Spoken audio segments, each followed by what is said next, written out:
करीब 70 वर्ष तक भारत के करोड़ों श्रोताओं तक खबरें पहुंचाता रहा बीबीसी हिंदी सेवा अब 31 मार्च 2011 को बंद हो जाएगा।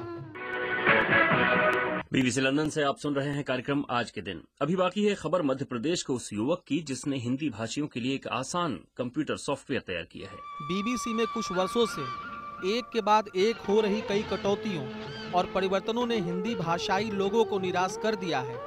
जो खबरों के शौकीन हैं या फिर जो खबरों के बीच रहते हैं, दोनों के लिए बीबीसी रेडियो का मतलब ही खबर होता है। बीबीसी को चलाने वाली संस्था ब्रिटेन की फॉरेन मिनिस्ट्री ने घोषणा की है, बीबीसी विश्व सेवा का खर्च अब उस लाइसेंस शुल्क से आएगा जिससे बीबीसी की घरेलू सेवाएं चलती हैं, यानी खर्च में कटौती हो गई है और बीबीसी की हिंदी सेवा बंद करने का निर्णय ले लिया गया है। बीबीसी के इस फैसले से उन लोगों को ज्यादा दुख पहुंचा है जिनके लिए बीबीसी हिंदी न्यूज जीवन के हिस्से में शामिल हो गया था, यानी 31 मार्च के बाद उन्हें अपना दैनिक दिनचर्या बदलना पड़ेगा।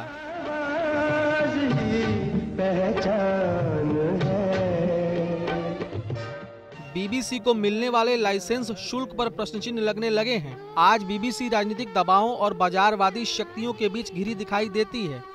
एक जमाने तक बीबीसी विश्व सेवा में यह फैसला फॉरेन एंड कॉमनवेल्थ ऑफिस की मर्जी से होता आया है कि कौन सी भाषाओं में प्रसारण शुरू किया जाएगा और किन भाषाओं के प्रसारण को बंद करने की जरूरत है। यह भी मान लिया कि अफगानिस्तान और पाकिस्तान के हालात को देखते हुए उर्दू और पश्तो आवश्यक है, पर हिंदी प्रसारण सेवा का गला घोटने का औचित्य भारतीय श्रोताओं को अब तक समझ में नहीं आ पाया है। बेशक भारत एक बड़ा लोकतांत्रिक देश है और यह भी सच है कि सैकड़ों टीवी चैनलों और एफएम रेडियो चैनलों की भीड़ में बीबीसी हिंदी की आवाज सुनने वालों की संख्या कुछ कम हो गई है, पर मीडिया के दिनों दिन बढ़ते शोर में बीबीसी हिंदी आज भी अपने श्रोताओं को एक अलग पहचान मुहैया कराती रही है।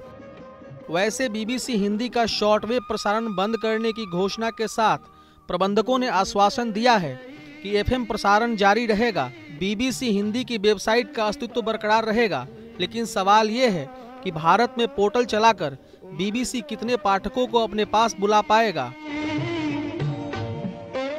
हम यह तर्क भी मान लेते हैं कि जब भारत में टीवी के 100 से अधिक समाचार चैनलों और लगभग 200 एफएम चैनल हैं जिनकी संख्या और बढ़ने वाली है, हम यह भी मान लेते हैं कि युवा भारत की महत्वाकांक्षाओं का प्रतीक एफएम है, शॉर्टवेव नहीं, और यह भी कि इंटरनेट ही भविष्य का भगवान है। पर ये सब तर्क देकर बीबीसी भारतीय श्रोताओं और खुद अपना ही मन बहला रही है।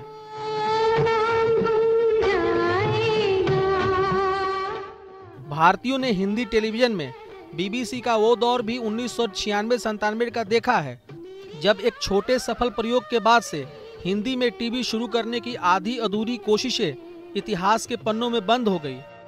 अगर हम ये भी मान लें कि आर्थिक संकट है, तो सिर्फ हिंदी पर क्यों, हिंदी सेवाओं को बंद करने के जो तर्क दिए जा रहे हैं उसे कतई जायज नहीं ठहराया जा सकता है।